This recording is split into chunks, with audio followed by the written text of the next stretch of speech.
qabashada kaliya inta la qabtay eedina kaliya lagu soo saaray maaha cadaalad maaha sax ma waa khalad guriga 7 sano meheradaha furraa ee magacyada la baxay ee dad kale la garanayo ee aan sheekh iyo shariif iyo boolis iyo dawlad iyo wasaarad iyo awqaaf mid ka hadli jirin ee caawa lagu balansan yahay in 200 dumar iyo rag la isugu xareeyo dhalinyaro ah oo wada qaawan taa wax laga qabto oo go'aan laga soo saaro hool kasta la joojiyo waxaan saleeyahay war wallahi inay waxba ka macaashin taariikh xuma ka macaashaysan ina dadkina ciyaanta dad caayo sameeysan madaxweynow iyo wasiirow taariikh xuma ka macaashaysan ka jooga oo idin nasteexanayna shicib iyo madaxba xaq u sheega dalkeenu maanta halku maraya waa meel khatar ah ergaan ugu socotay iyo naxdin tolka iyo nagaga imanaysa deebar walta haday arab tahay haday siibar reerka habar jecel tahay oo la leeyahay ninkan idinkaay muxuu nagu leeyahay muxuu dadku ku maagaya waxa dadku uga qaban weydeen wadankana uu ka maqnaa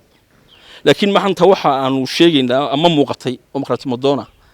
barbarkayga waxa fadhiya Suldaan Cabdiraxmaan Goodo kamid ah madaxda dhaqanka ee Soomaaliland Suldaan Bariyo ugu dambeysay xaaladda dalka wada socotay bal halkay wax marayaan maanta adiga maxaa ku muuqda anaw doorto alxamdulillah xaaladda wadanka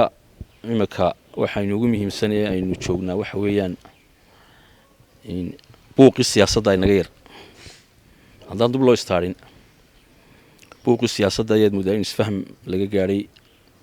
oo wixii la isku hayay la dhameeyay oo xiriirkii la dhameeyay oo arintii doorashada loo jahaystay talafteeduna waa waxyaabii ugu badnaa dhibaatooyin ugu hayay waa guul weyn taas waa taa Suldaan dhawaan magaalada Hargeysa waxa laga shaaciyay kulan ballaaran oo lagu taageerayo dadka reer Falastiin bal adigu waxa tahay dadkii ummadan hogaaminayay fariintaad u diraysa ee aad leedahay dadka lagu taageero reer Falastiin ummadda Islaamka maxay tahay arinta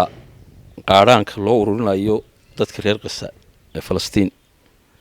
ee jimcihii saddexaad kan soo socday ku saddexaha la cilaamiyay arinta 100%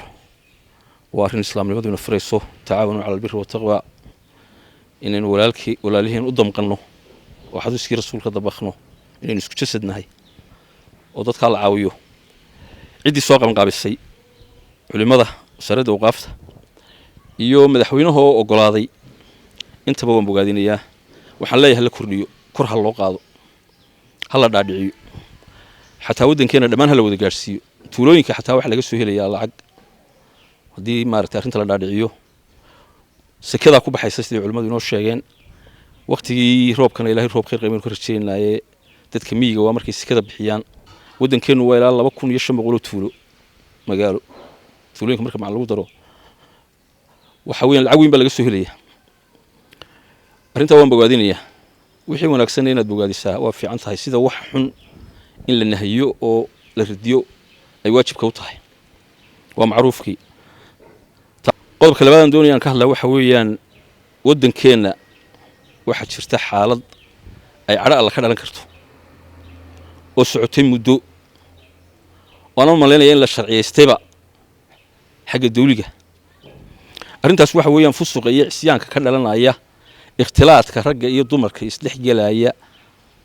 ee wada tumanaya ee muusiga ciyaaraya ee wada qaawan ee cawradoodu muuqato mid madaxa iyo mid caloolaba dhalinyarada la soo wada xareeyay ee dhiigoodu barooga yahay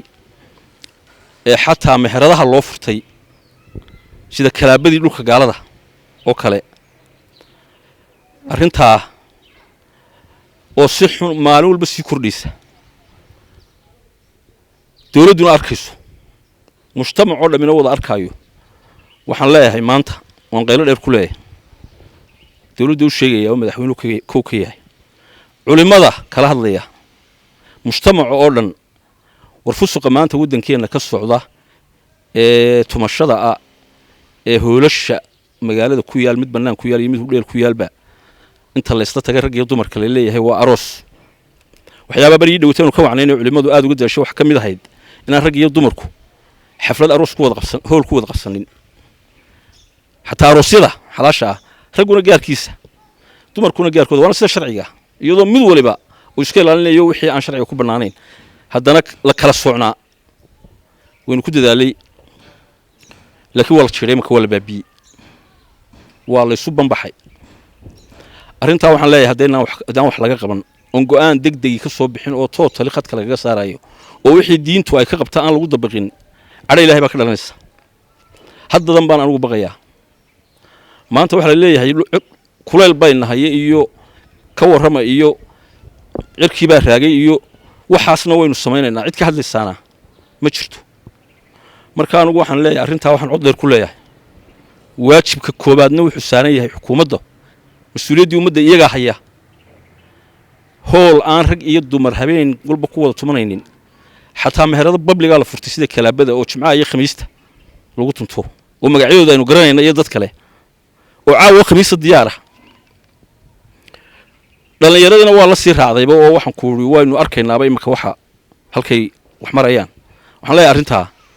wax laga qabto si dhaqsa ah waxa looga qabto xukuumaddu go'aan ha ka soo saarto waxa lagu mamnuucayo lagu joojinayo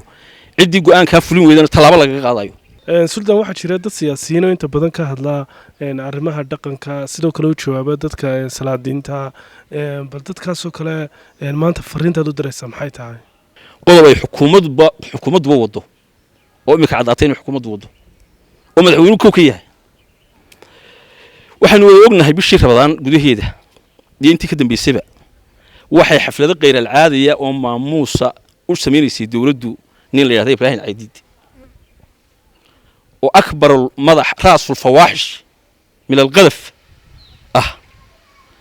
ninkaa 7 sano xukuumaddaa kulmiye jirtay wuxuu si toosoo u ataagayay oo maagayay oo caayay dadka cayaanta ah ee somalilan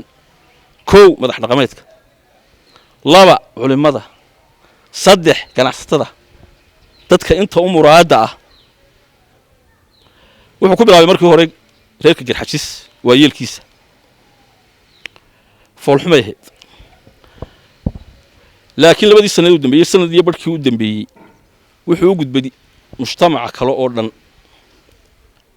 madax dhaqameedka iyo guddida habar jeclo culimada Soomaaliland oo cayba ka dhigtay isaga iyo group u samaystay laakiin ninka hoggaanka isaga yahay in xitaa magaca ihtisaam oo dariiqa culimada muslimiinta kamid oo culimada waaweyn ah in laga dhiga cay iyo dacaayad wuxuu caay oo kilbadiisu duuban yiin oo 10 jeer ahayn madax dhaqameedka beesha habar jeclo guddida beesha habar jeclo siyaasiyiinta way kow ka yiin maxamuud xaashi iyo xirsi garxaj isaga hadalkiisa badda wuxuu gaaray madax dhaqameedka beesha arab oo kow ka yahay suudaanka yar ee suudaanka guud ee doctorka ah meel ka hadlaya baan la arag waagi dhaweeytay ee uu iyaga reerkooda ay soo saareen bayaankii nabadda ayuu taargid gareeyay oo hadalkiisu duuban yahay wuxuu dhaleeceeyay oo cambaariyay suudaan xasan oo suudaanka guud ee beesha sweera wala culimada ahlu mujarrah ha kala qaban calaashaan wax la yaaba ayay ahayd annagu dareen baanu qabnay in ninka cid ka dambayso oo annaga garxajisaan madax dhaqameedkooda markii hore annagana lagu soo istaaray dareenka xukuumaddaanu ka qabnay laakiin annagu waan iska adkaysanay maadaama annaga naga dhashay waxay sanad taabatay markii ergada dadka kale soo gaadhay waxa ilaahay mahadiye maanta ninka ciidii waday mar haday cadaatay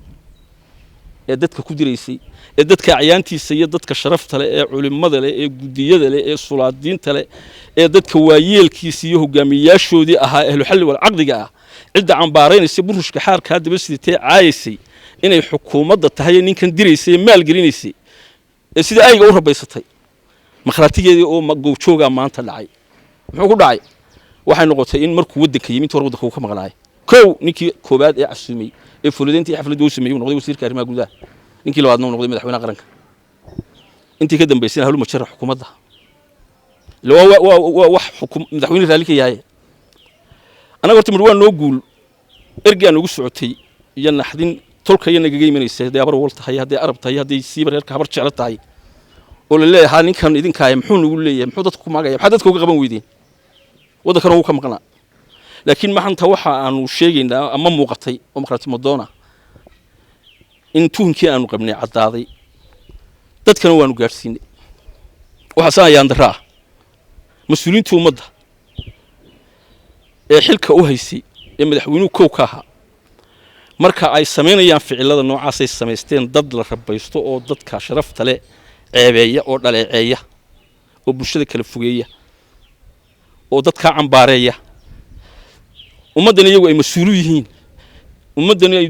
la doonaya inay hagaagto kii madaxda u ahaana uu waxaa maal gelinayo weliba aanu la gabanaynin ee uu magaranaysa ku hambalyanayo waxaa loo bixiyey mujaahid waxa horta lagu oran karaa qofka ilaahay jidkiisa fii sabiilillah u dagaalamay laakiin halgankii aan waddanka soo galay ee dhibaatada badnaa raggii hawshii u qumay taliskiisa yaad barre dadkeenu waxay ku ixtiraameen mujaahid mid intay mid noolba magacii halkaa joogay dadkeena ee lagu ixtiraami jiray ee dhagaweyne iyo axmed mire markaa la arkay fadhiga looga kacayay ragga wixii ka nool inta dhimatayna loogu ducaynayay ee ay kuwa maanta labadan aan tilmaamayo madaxweynaha iyo wasiirka arrimaha gudaha ka mid ahaayeen taagay doonaan ba ha lahaadaane halganka laftiisa ilaa la soo hayaa laakiin maanta lagu ixtiraamay kursiga ku fuuleen mar haddii ragga iyagu ka nool yihiin in magacaa loo bixiyo nin dadka waayeelka ee Soomaaliland caaya oo lagu macsuumo oo lagu foorodeeyo oo lagu maalgeliyo oo geed deeble la geeyo oo beerta madaxweynaha la geeyo madaxtooyada la geeyo oo la leeyahay mujaahid Ibraahim Caydiid oo iminka la leeyahay gobolada hal mariyo marka madaxweynihii ummadda hogaaminaya taas sameeynayo dadka cayaanta wixii qadafay gaaray mas'uuliyadeeda isaga leh dadkii annaga magacaha ninka noo raacinayna waxaan leenahay maanta waa dhagax la soo tuuray ninkaas iyo dhagax cid idin ku soo tuurtay wax kasta idin gaarsiiyay baga waragteen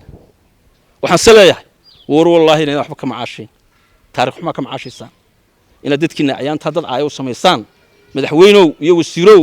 taariikh xuma ka macaashisan ka jooga oo idin nasteexanaynaa ka toobad keena taa hore dadkaana hal raali geliyo arintaana hal joojiyo ilaa dhaqmada soconna suldaan waxaad ka hadashay arinta Ibraahim Caydiid waxa jira iyaguna dad kala duwan oo dhinacyada xukuumadda iyo mucaaradkaba la kala safto ka hadla arrimahaas oo kala taageera oo iyaga laftarkooda u kala jawaaba dadka muxuu kaga duwan yahay dadka kale isagu wuxuu kaga duwan yahay dadka kale wax siyaasad ku saabsan bay isugu jawaabaan wax siyaasad ku saabsan ay isugu jawaabaan arkimaysid nin dadka kala ah oo madax dhaqameed qabiil ataagaya intuu sawirkooda soo dhigo barnaamij dhan ka sameeynayo oo ku cambaaraynayo oo ku dhaleecaynayo oo ku ceebeynayo ma jiro dul siyaasadeed bay dadka kala sameeyaan talaabadu kaga duwan yahay waxa weeye Ibraahim waa la adeegsanayaa isagii qaar badan oo kale koox baa jirto madaxu yahay oo leeyahay maxay gaashaan futi gaashaan miyaa leeyahay waxaan kaas ayaa leeyahay kurtigood waa isku meel dhammaantood waxay ku tirsan yihiin dawladda oo dadka dawladda ku tirsan waxaana makhraati u ah kuwa kale ee hadday jiraanba dadka aad sheegtay imika miyaad aragtay cid madax oo ku soo dhaweynayso qof kale oo dadka caaya oo hambalyeynayso mujaahid ku sheegtay ma jiradii ya sidaas uu kaga duwan yahay suldaan waxaad ka hadashay arrimo kala duwan hadday tahay xagga dhaqanka bal fariintan maantana iyaga culimada u diraysaa maxay tahay culimadu waddanka waajibkoodii bay gabeen waa dariiqooyin badan laakiin tu trade bay u qaybsameen laba firqo waxay noqotay firqo markii madaxweynaha u tagto u nacamlayso tirada amiirul muuminiin baa tahay aan wax xaq ah u sheegin culimaduna waxay u taagan tahay inay dadka ku hagto diinta iyo dhaqanka iyo wixii ilaahay rasuul kaga tageen waa warasul anbiya waxaana jirtay asar oranaya islaaxu ithnaani islaaxul umma laba qol hadii eegto mid way hagta al umara wal ulama umaradeen weyn waragna waniga ka hadlayay waa kuwa dadkii cayaanta u sameystay dad caaya culimadeenina laba qol ay noqotay qolo markay u tagto u nacamlayso tirada amiirul muuminiin baa tahay oo aan wax xaq u sheegin iyo qolo iska amustay oo afka xiratay oo gabatay midna sax ma wixii culimada laga doonayay ma culimadu waxa la doonayaa al umara wal shacab inay ku hogaamiyaan waxa ilaahay rasuulkiisu raali ka yahay u cadeeyaan oo xujada ku ogaan halba diiday madaxweynaha inay xujada ku ogaanay waxa ilaahay rasuulkiisu ka raali yahay waa inay u sheegaan hadday tahay inay ummadda hantideeda la ilaaliyo hadday tahay in cadaalad laga sameeyo talaabo kasta oo la qaadayo la dhaqan gelinayo madaxweynuhu dhaqan gelinayo oo shariicada islaamka loo eega haddii dagaal la qaadayo iyo haddii waxaan ku dan kale laga hadlayo iyo haddii ummadda islaaxeeda laga talinayo wax kastoo ay khaldan ay arkaan fusuqii baa la sheegi karaa iminka ka hadlaynayo culimada ka amustay culimada nooc noqotay taana waxaan leeyahay culimooy ceeb idin dul taala ilaahina sidaa kaga badbaadi maysaan shicib iyo madaxba xaqa u sheega dalkeenu maanta halku maraya waa meel khatara oon ka baqaya in ilaahay caridiisu nagu soo degdegto oo ina caamayso ilaahayna wuxuu wataquu fitnatan laa tusiibanna alladhiina minkum dalamuu khaasa waclamu anna allaha shadiidu lciqaab waar ka baqa fidmo aan ka sameeyey khaas ku noqonaynin ilaahayna ciqaabkiisu wuu daran yahay culimadan intaasaan leeyahay suldaan habeennimadii xalay waxaa xabsiga loo taxaabay mid ka mid a fanaaniinta gabdhaha ee reer somalilan oo lagu magacaabo ogbaad ragsan bal xadhigga iyo sidii boolisku uga hadlayba waad aragtay saad u aragtaa sidii boolisku uga hadlay ee ah boolisku eedaysan buu soo qabtay ku eedaysan isagoo ilaalinaya arrimaha diinta iyo dhaqanka iyo badqabka bulshada khalad baan warkaa meheradaha u furan sida kalaabyada laga tunto rag iyo dumarka la isugu xareeyo caawadan bay diyaartay oo khamiisa waa in dhammaan la wada qabtaa waa in go'aan ka soo baxaa waxa kale aan qabaa anugu intaanay arrintan dhicin ba horteediyada hadallaa jiray dawladda ka soo baxbaxayay booliska inay siyaasad arrinteedu xiriir la leedahay baan qabaa tanna waa ka qayb difaaci maayo marka laga hadlaayo arrinta dhaqan xumada ee aan sida caamka uga hadlayay booliska waxaan leeyahay waxaan sharciga laga soo saaro iyada iyo qeyrkeedba qabta wax ka saayido oo personal attack oo iyada lagu sameeyo anigu jirin annagana ku filan anagu reer ahaan inaan anaga naga midi wax aan diinta ku banaanayn aanay sameyn annaga u diyaar ah qabashada kaligeed inta la qabtay eedana kaligeed lagu soo saaray maaha cadaalad maaha sax ma waa khalad guriga 7 sano meheradaha furaa ee magacyada la baxay ee dad kale la garanayo ee aan sheekh iyo shariif iyo boolis iyo dawlad iyo wasaarad iyo awqaaf mid ka hadli jirin ee caawa lagu balansan yahay in 200 oo dumar iyo rag la isugu xareeyo dhalinyaro ah oo wada qaawan taa wax laga qabto oo go'aan laga soo saaro hool kasta la joojiyo ugbaad arrinkeedana anaga u joognaa